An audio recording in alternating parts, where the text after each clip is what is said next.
كتاب أنزلناه إليك مبارك ليدبروا آياته وليتذكر أولو الألباب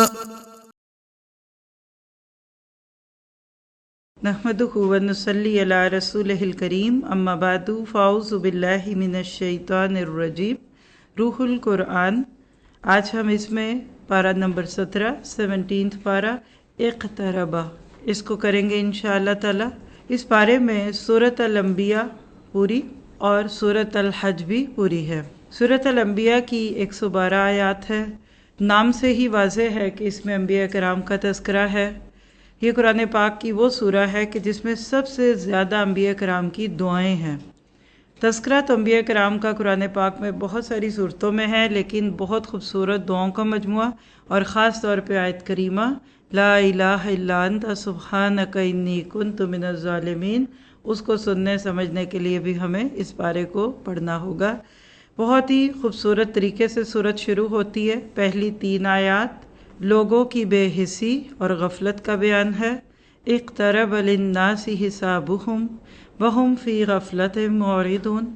ذرا سا اس درد کو محسوس کیجئے گا جو اس آیت کے بالکل آغاز میں ہے۔ ایک دم اللہ کے نبی پہ وحی اترے اور ساتھ ہی یہ پیغام آ گیا کہ لوگوں کے حساب کا وقت قریب آ گیا، اور وہ بھی غفلت میں منہ پھیرے ہوئے ہیں۔ جب بھی کبھی ان کے پاس ان کے رب کی طرف سے کوئی نئی بات، کوئی نیا ذکر، کوئی نصیحت آتی ہے تو اس کو وہ کھیلتے کودتے ہوئے سنتے ہیں۔ لاہیۃً قلوبہم، دل تو ان کے غفلت میں پڑے ہیں۔ ذرا سا سوچئے یہ کیسی آیت تھی، اس نے ہمیں آپ کو کیا بتا دیا کہ یہ قرآن کیا ہے؟ اللہ کی طرف سے ایک ریمائنڈر ہے۔ کسی بھی چینل پہ کوئی خبر آ جائے، کسی اخبار میں کوئی خبر چھپ جائے تو انسان پریشان ہو، کان لگا کر سنے، لیکن قرآن اللہ کا کلام 1400 سال سے زائد عرصے پہلے سے کہہ رہا ہے کہ لوگوں تمہارا حساب قریب آ گیا، اور انسان سوچے بھی نا۔ آپ دیکھیے جب بھی کوئی چیز قریب آ جاتی ہے نا تو پھر ہماری تیاری اور تیز ہو جاتی ہے۔ کئی مہینے سے پہلے تیاریاں کر رہے ہوتے ہیں، لیکن جب شادی کا آخری دن، ایک دن پہلے کا، سب سے مصروف ہوتا ہے۔ پھر اسی طرح سے آپ دیکھیے کہ آپ مہمانوں کے آنے سے کتنا بھی پہلے کام شروع کر دیں، لیکن جو آخری لمحے ہے اس میں آپ کی مصروفیت کیا ہے؟ تو یہاں مراد کیا ہے؟ اپنی کوششوں کو تیز کر دو۔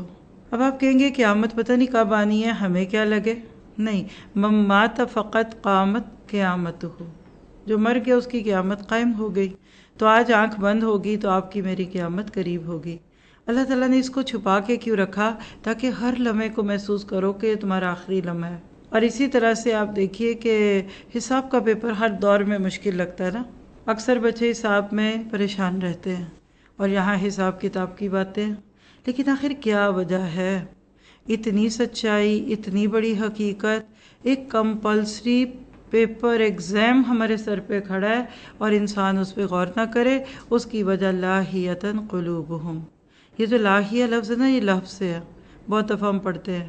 کیا ہے یہ؟ دنیا میں مست رہتے ہیں، یعنی دلوں کا غفلت میں رہنا۔ اس سے کیا مراد ہے؟ دنیا میں مست رہنا، غافل دل ہونا، ہدایت کی ناقدری کرنا، غیر سنجیدہ ہونا، پھر غور و فکر نہیں کرتے، اور سب سے بڑھ کے یہ ہے کہ دین کو اہمیت نہیں دیتے۔ ہم اگر ان 6 نکات کو اپنے سامنے رکھیں اور اپنے دل کو ڈھونڈیں کہ کیا میرا دل لہو میں تو نہیں پڑا، اور دنیا جتنی خوبصورت ہو جائے گی، زندگی میں جتنا انٹرٹینمنٹ بڑھتا جائے گا، جتنی بے مقصدیت بڑھتی جائے گی، اتنا دل غافل ہوگا، اور ہر انسان کی موت ہی اس کی قیامت ہے۔ شاعر نے بہت سال پہلے کہہ دیا کہ اسی روز و شب میں الجھ کے نہ رہ جا، کہ تیرے زمان و مکان اور بھی ہیں۔ یہ قرآن آپ کو مجھے غفلت سے نکالنے آتا ہے، ویک اپ کال ہے۔ گہری نیند میں سویا انسان بھی کسی کی پکار سن کے ایک دم گھبراتا ہے، کیا ہوا کیا ہوا؟ بس یہی کیفیت قرآن کو سمجھ کر پڑھنے کے بعد ہوتی ہے اور ہونی چاہیے۔ آگے آیت نمبر 4 سے 9 میں مشرکین کی ایذا رسانی اور نبی صلی اللہ علیہ وسلم کا صبر و تحمل ہے۔ یاد رکھیے کہ دعوت اللہ کا کام آسان نہیں ہے۔ لوگوں سے ان کی من پسند چیزیں چھڑوانا، ان کی ہابیز چھڑوانا، ان کے باپ دادا کے وقت سے چلتے ہوئے رسم و رواج کو چھڑانا یہ آسان نہیں ہے۔ اسی لیے اللہ تعالیٰ نے نبی کو کہا کہ آپ ان کی ان ساری تکلیفوں پہ صبر کرتے رہیے، یہ جو باتیں کہہ رہے ہیں ان کو کہنے دیجئے۔ آپ کو اللہ تعالیٰ ایک اتنی خوبصورت کتاب دے رہے ہیں کہ جس میں آپ کا اپنا ذکر ہے۔ آیت 10 دیکھیے، قرآن حکیم میں آپ کا میرا ذکر ہے۔ لَقَدْ أَنزَلْنَا إِلَيْكُمْ كِتَابًا فِيهِ ذِكْرُكُمْ أَفَلَا تَعْقِلُونَ، اور بے شک ہم نے تم پر ایک کتاب نازل کی جس میں تمہارا اپنا ہی تو ذکر ہے، پھر کیا تم عقل نہیں رکھتے؟ یہ ہے وہ آیت جو مجھے آپ کو اس قرآن کو پڑھنے کا تقاضا کرتی ہے۔ کسی بھی جگہ آپ کا نام چھپ جائے آپ کتنے خوش ہوتے ہیں۔ اخبار میں اگر آپ کی کوئی تصویر چھپ جائے، کسی بڑے انسان کے ساتھ ہاتھ ملاتے ہوئے کسی نے آپ کو دیکھ لیا، ہمیشہ انسان اپنے تذکرے پہ خوش ہوتا ہے۔ دنیا میں ہزاروں لاکھوں کتابیں پڑھائی جاتی ہیں، قرآن واحد کتاب ہے جو کہتی ہے یا ایھا الناس، اے لوگو۔ اور افسوس کی بات دیکھیے کہ ہم اپنے ہی ذکر سے غافل ہیں۔ کتنی کتابیں پڑھی آج تک سوچئے، مطلب اگر آپ کہہ سکتے ہیں کہ ایک ڈاکٹر بننے تک ایوریج 200-300 کتاب پڑھ چکا ہوتا ہے ایک اسٹوڈنٹ۔ ریفرنس بکس الگ ہیں، آپ اور میں کتنی پڑھ چکے، کبھی اس کو پڑھیے۔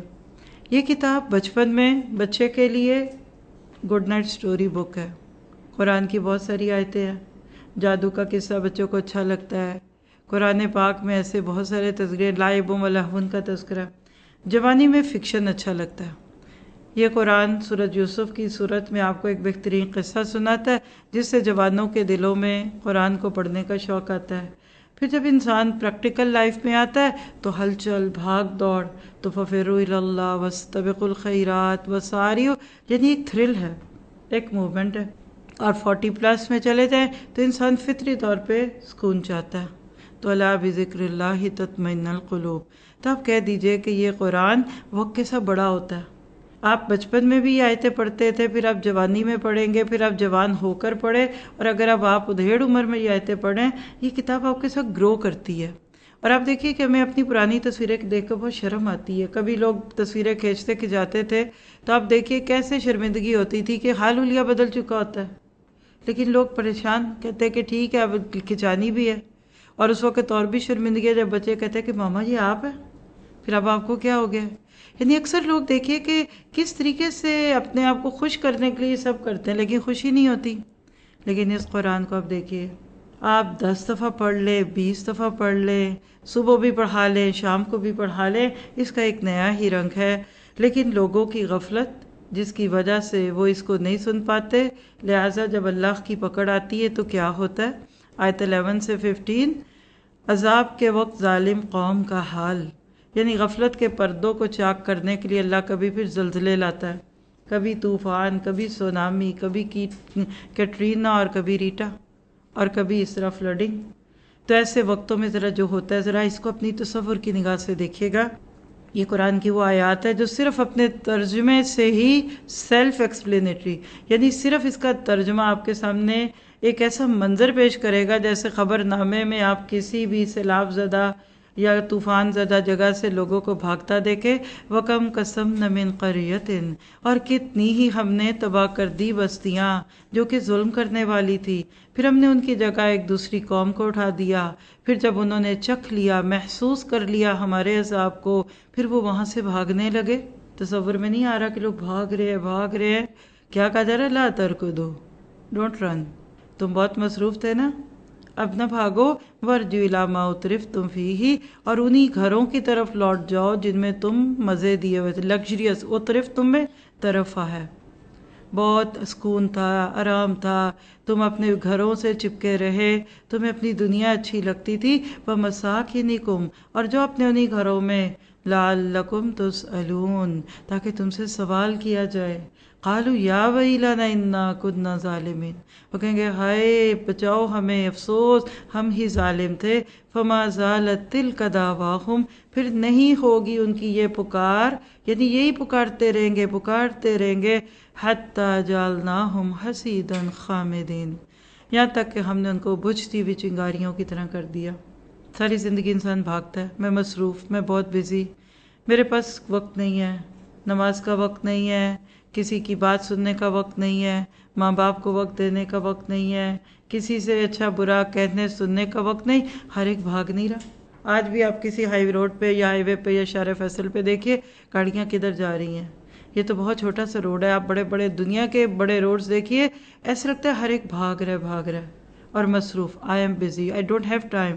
آپ کہتے ہیں آپ کے پاس وقت نہیں، آپ بچے سے پوچھیے اس کے حساب سے بھی زیادہ وقت نہیں ہے۔ بوڑھے جو بالکل بیکار گھروں میں پڑے رہتے ہیں وہ بھی کہتے وقت نہیں ملتا، دن پتہ نہیں کدھر چلا گیا۔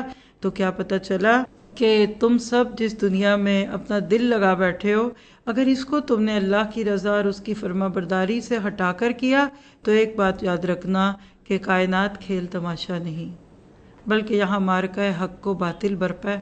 یہ مضمون آیت 16 سے 18 میں وَمَا خَلَقْنَا السَّمَاءَ وَالْأَرْضَ وَمَا بَيْنَهُمَا لَاعِبِينَ، اور ہم نے آسمان و زمین کو کھیل میں تو نہیں پیدا کیا، تماشا تو نہیں ہے، یہ گڈی گڈے کا کھیل تھوڑی ہے، یہ کوئی ہم نے رام کی لیلا یا کوئی ایسا تہوار تو نہیں بنا دیا کہ گاڈ کھیل رہا ہے اور اس کے بعد جب دل چاہے گا تو لات مار کے اس کو ختم کر دے گا۔ لَوْ أَرَدْنَا أَن نَّتَّخِذَ لَهْوًا، اگر ہم چاہتے کہ ہم کوئی کھیل ہی کھیلتے ہم اپنے پاس خود ہی کر لیتے، ہم یہ نہیں کر رہے۔ بل نقذف بالحق علی الباطل، ہم حق کے اوپر باطل کی چوٹ ڈال رہے ہیں۔ فیدمغہ، یہ جو وہ لفظ ہے جس کو اردو میں آپ کہتے ہیں دماغ، بھیجا، بالکل دمغہ وہی لفظ ہے ادھر۔ فرمایا باطل پر حق کی چوٹ لگاتے ہیں، فیدمغہ، پھر اس کا بھیجا نکال دیتا ہے۔ وہ اتنا اسٹرانگ لفظ ہے، اگر آپ اس کی ڈیپتھ میں جائیں آپ قرآن کے اس اسلوب پہ حیران ہو جائیں۔ فَإِذَا هُوَ زَاهِقٌ، پھر وہ بھاگ جائے گا، دم دبا کے باطل بھاگ جاتا ہے۔ وَلَكُمُ الْوَيْلُ مِمَّا تَصِفُونَ، خرابی ہو تمہارے لیے جو باتیں تم سارا دن کرتے رہتے ہو۔ یعنی اللہ کہتا ہے کہ باطل تو جائے گا، پیچھے بھی پڑھ کر آئے ہیں نا سورہ بنی اسرائیل میں کہ باطل گیا اور حق آئے، قُلْ جَاءَ الْحَقُّ وَزَهَقَ الْبَاطِلُ إِنَّ الْبَاطِلَ كَانَ زَهُوقًا، وہاں جو لفظ زہوق تھا نا وہی یہاں زاہق ہے۔ اب سوال کیا ہے، آپ کا میرا اپنا کام کیا ہے اس حق اور باطل کی جنگ میں؟ خود سے پوچھئے، کیا صرف روز روٹی روزی کمانے اور کھانے اور پکانے میں لگی ہوئی ہوں؟ گھر کے کام، دوائی، یہ وہ، بس یہ کھیل ہے؟ یہ تو کوئی زندگی نہیں، یہ تو جانور بھی جیتتا ہے، پرندے بھی بچوں کے منہ میں دانہ دنکا تو ڈال ہی دیتے ہیں۔ اگر آپ میں حق کے ساتھ نہیں کھڑے تو مان لیجئے ہم باطل کے ساتھ کھڑے۔ ظاہر ہے کہ ضرورت پڑے اور آپ ساتھ نہ دیں تو چاہے آپ دشمن کا ساتھ نہ بھی دیں، اپنے دشمن کا ہی ساتھ دیا۔ وقت فرصت ہے کہاں، کام ابھی باقی ہے۔ دنیا میں ابھی نور توحید کا اتمام بھی پورا نہیں ہوا تھا، اور آج جو حالات ہے، کل ایک ایسی مجھے کسی نے اپنے دکھ کے ساتھ چیز بھیجی کہ وہ کسی بھی دنیا کے ملک میں تھی اور وہاں جب وہ شاپنگ پہ گئیں تو کہتی کہ اب تو یہ جینڈر کے جو مسائل پیدا ہو گئے ہیں، کاؤنٹر پہ جو ان کی ہیلپ کر رہی تھی یہ سمجھی لڑکی ہے، تھوڑی دیر بعد دیکھا ذرا اوپر ہوئی تو پتہ چلا اس نے اپنے پوری باڈی کو 2 حصوں میں بانٹا ہوا ہے، سر کے آدھے بال عورتوں والے، آدھے مردوں والے، آدھے چہرے پہ میک اپ آدھے پہ نہیں، ایک طرف کے کپڑے عورتوں والے ایک مرد۔ مجھے بتائیے اس سے بھر کر باطل اور کیا آئے گا؟ اور میں نے بس اس پہ یہی کمنٹ کر کے بھیجا کہ اب بھی نہ جاگے تو کیا ہوگا۔ اور ہمارے ساتھیوں نے کسی نے کہا کہ یہ جرم عظیم ہوگا۔ وقت فرصت ہے کہاں، پوری دنیا میں باطل اپنے پنجے پھیلائے بیٹھا ہے اور ہم کہہ رہے ہیں ہم روزی کہاں سے کھائیں گے، روٹی کہاں سے کھائیں گے، بھاگ رہے ہیں اور بھاگ رہے ہیں۔ آپ گاؤں سے شہر میں آتے ہیں، شہر سے آپ بڑے شہر میں آتے ہیں، آپ وہاں سے سمندر پار جاتے ہیں، سمندروں پار پھر آپ ڈوب ہی جاتے ہیں کہیں نہ کہیں جا کر۔ ہر بندہ دنیا میں دعا کیجئے کہ اللہ ہمیں حق کا ساتھی بنا لے، ضائع ہونے سے بچا دے۔ آج آنکھیں بند ہوں گی، ہم وہاں کھڑے ہوں گے جو ہمارا اصل مقام ہوگا۔ پھر اس کے بعد آگے دیکھیے 19 سے 23، آسمانوں اور زمین میں اللہ تعالیٰ کے سوا کوئی معبود نہیں، یعنی پوری کائنات اس اصول پہ ہے۔ جب سورج، چاند، ستارے یہ سب اللہ کے آگے جھکے ہیں تو تمہیں کیا ہو گیا؟ اور یہ آیت 22 دلیل ہے اس بات کی کہ اگر اللہ ایک سے زیادہ ہوتا، یعنی لو کان فیہما آلہۃ الا اللہ لفسدتا، تثنیہ کا صیغہ ہے، ڈیول، یعنی 2 خدا ہوتے تو دنیا کا نظام بگڑ جاتا۔ فسبحان اللہ رب العرش عما یصفون، تو لہٰذا اللہ کو ایک مانو۔ اسی لیے ہر رسول کی دعوت توحید تھی۔ آیت 24 سے 25 میں یہ پیغام دیا گیا، اور یہ بات ہم پیچھے بہت دفعہ پڑھ چکے کہ لا الہ الا اللہ، یہ پکار نوح علیہ السلام سے لے کر محمد رسول اللہ سب تک رہی۔ آگے آیت 26 سے 29 میں فرشتوں کا اصل مقام بتایا گیا۔ مکہ کے کچھ لوگ فرشتوں کو اللہ کی بیٹیاں قرار دیتے تھے، تو اللہ تعالیٰ نے فرمایا نہیں، بل عباد و مکرمون، یہ بھی میرے ایسے ہی بندے ہیں جیسے تم ہو، ہاں ان کو عزت دی ہوئی ہے، کسی بات میں آگے نہیں جاتے، اور جو کام ان کو دے دیا جائے اس کو کرتے ہیں۔ فرشتے اتنے بڑے ہو کر اللہ کے حکموں پہ کان لگائیں، اور انسان اتنا چھوٹا، اتنی حقیر چیز سے پیدا کیا ہوا، وہ اللہ کی بات سن کے بستر سے نہ نکلے، اپنا کام نہ چھوڑے۔ الصلاۃ خیر من النوم کی پکار تو سوتے میں سن لے، حی علی الصلاۃ، بندہ کہ میرے پاس وقت ہی نہیں، تو مجھے بتائیے کہ اس سے بڑی پھر ناشکری اور کیا ہوگی۔ اسی لیے پھر اللہ تعالیٰ آگے آیت 30 سے 33 میں اپنی قدرتیں اور نعمتیں دکھا رہے ہیں کہ تم نے کبھی اس دنیا کو دیکھا ہے؟ کیسے آسمان اور زمین آپس میں جڑے ہوئے تھے، پھر ہم نے ان کو الگ کر دیا۔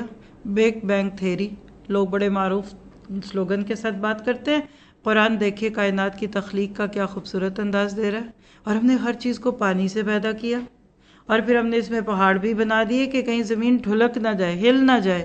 تمید بہم، یعنی گول لٹو کو اگر آپ زمین پہ رکھیں گے تو وہ گھومے گا۔ اللہ نے زمین پہ پہاڑوں کی مہیں ڈال دی، پھر اس میں کھلے راستے بنا دیے، لعلہم یہتدون، تاکہ وہ ہدایت پالے۔ پھر ہم نے آسمان کو ایک محفوظ چھت بنا دیا۔ آپ کی میری چھتیں 100 سال کے بعد گرنے لگتی ہیں، محدوش ہیں، ادھر سے مت گزرو۔ کبھی آپ کو مجھے آسمان کے نیچے یہ خوف آیا کہ ہم پہ گر نہ جائے؟ ایور نیو نہیں ہے، ایسے فریش نیلا، کبھی اوپر سفید بادل، رات کو کالے پہ سلور ستارے۔ تو جس رب کا آسمان اتنا پرانا ہو کے بھی خوبصورت ہے نا، اس کی شریعت اتنی ہی خوبصورت ہے جتنی پہلے دن پہ تھی۔ جیسے رب کی کائنات ایور نیو ہے، اسی طرح اس کی دی ہوئی شریعت، اس کا کلام بھی نیا ہے۔ پھر سورج، چاند، ستاروں کی اور کشتیوں کی بات کر کے اللہ نے بتایا کہ یہ سب میں نے بنایا کیوں؟ موت اور حیات کا یہ سلسلہ انسانوں کی آزمائش کا سلسلہ ہے۔ 34-35 میں وَمَا جَعَلْنَا لِبَشَرٍ مِّن قَبْلِكَ الْخُلْدَ، ہم نے آپ سے پہلے کسی بشر کو ہمیشگی کی زندگی نہیں دی۔ صرف اتنے سے جملے سے کئی عقائد کی اصلاح ہو رہی ہے۔ کچھ کہتے ہیں خضر ابھی زندہ ہیں، عمر خضر کی ماڑی میں آپ کی کشتیوں پہ لکھا ہوتا ہے نعوذ باللہ کہ خضر آ کر کشتی کو پار لگا دے۔ اللہ کہتا ہے کہ آپ سے پہلے کوئی نہیں رہا، آپ نہیں رہے تو بعد میں کوئی کیا رہے گا؟ افإن مت، کیا اگر آپ بھی فوت ہو جائیں فہم الخالدون، تو کیا یہ آپ کے دشمن جو آپ کے دنیا سے جانے کے خواب دیکھ رہے ہیں، کیا یہ باقی رہیں گے؟ نہیں۔ کل نفس ذائقۃ الموت، ہر نفس کو موت کا ذائقہ چکھنا ہے، پھر اس کے بعد ہم ان کو ان کے اچھے اور برے کا بدلہ دیں گے۔ کیا آپ کو مجھے یقین ہے؟ موت کے 2 ذائقے ہوں گے، ایک بہت میٹھا، بہت اچھا، اور ایک بہت ہی بدمزہ۔ دعا کیجئے کہ آپ کی میری موت خیر کی موت ہو، ہم اپنی موت کے وقت خوشیاں پا رہے ہوں۔ وَنَبْلُوكُمْ بِالشَّرِّ وَالْخَيْرِ فِتْنَةً، ہم تو تم کو آزما رہے ہیں، کبھی شر کے ساتھ کبھی خیر کے ساتھ، کبھی خوشیاں آزمائش بن کے آتی ہیں، کبھی غم، کبھی صحت کی آزمائش، کبھی بیماری کی آزمائش۔ وَإِلَيْنَا تُرْجَعُونَ، پھر تمہیں ہماری ہی طرف لوٹنا ہے۔ کتنی بڑی حقیقت ہے۔ اب دیکھیں جب سے سورت شروع ہوئی ہے، کیا دل پہ اداسی نہیں چھا رہی؟ لیکن اس کے باوجود ان آیات کو سن کر مکہ والے نبی صلی اللہ علیہ وسلم کے ساتھ جو رویہ اختیار کرتے تھے، اس کا تذکرہ ہے 36-37، مشرکین مکہ کی گستاخیوں کا جواب۔ وَإِذَا رَآكَ الَّذِينَ كَفَرُوا، اور جب آپ کو دیکھتے ہیں وہ لوگ جنہوں نے کفر کیا، تو وہ نہیں بناتے آپ کا مگر مذاق۔ أَهَٰذَا الَّذِي يَذْكُرُ، کیا یہ ہے وہ شخص جو ذکر کرتا ہے تمہارے الہوں کا؟ وَهُمْ بِذِكْرِ الرَّحْمَٰنِ هُمْ كَافِرُونَ، اور وہ تو رحمان کے ذکر سے انکاری ہیں۔ خُلِقَ الْإِنسَانُ مِنْ أَجَلٍ، انسان تو بڑی جلد بازی میں پیدا کیا گیا۔ سَأُرِيكُمْ آیَاتِي، ان قریب دکھا دوں گا تم کو اپنی آیت، فَلَا تَسْتَعْجِلُونَ، پس جلدی نہ کرو۔ اصل میں مشرکین مکہ کے لیے دھمکی ہے۔ آگے بھی آیت 38 سے 41 میں دیکھیں گے کہ کیسے یہ نبی صلی اللہ علیہ وسلم کو تنگ کرتے تھے، خاص طور پہ سورۃ الانبیاء انہی صورتوں میں سے، جب آپ کا مذاق اڑایا جاتا، تمسخر اور موکری اور فن۔ آج ہم چھوٹی سی بات پہ کہتے ہیں یہ کر دو وہ کر دو، اللہ کہتے ہیں ان کو چھوڑ دو۔ وَيَقُولُونَ مَتَىٰ هَٰذَا الْوَعْدُ، یہ مذاق اڑاتے تھے، کب ہوگا جی، کیسے ہوگا جی۔ اللہ کہہ رہے جب ہوگا تب ہوگا، لیکن یہ دیکھ لو تمہارے ساتھ ہوگا کیا۔ لَا يَكُفُّونَ عَنْ وُجُوهِهِمُ النَّارُ وَلَا عَنْ ظُهُورِهِمْ، نہ چہروں سے نہ پشتوں سے اپنے آنکھ کو ہٹا سکیں گے اور نہ ان کی مدد کی جائے گی۔ اور اصل میں یہاں آگے مشرکین مکہ کے لیے دعوت غور و فکر ہے۔ آیت 42 سے 44 میں قُلْ مَن يَخْلُقُكُم بِاللَّيْلِ وَالنَّهَارِ مِنَ الرَّحْمَٰنِ، یہ بتاؤ کہ کون ہے جو تمہیں رحمان سے بچا لے، رات اور دن۔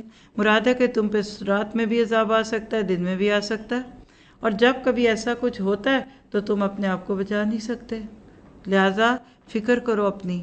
اور آگے آپ دیکھیں گے کہ دل سوزی کے ساتھ واضح اور نصیحت ہے 45-47 میں قُلْ إِنَّمَا أُنذِرُكُم بِالْوَحْيِ، آپ ان کو کہہ دیں میں تو تمہیں صرف وحی کے ذریعے سے آگاہ کرتا ہوں، یعنی میں تو تمہیں اللہ کا کلام سناتا ہوں، اب تمہارا نصیب، جو بہرا ہو وہ کیسے سنے، گونگا کیسے بولے۔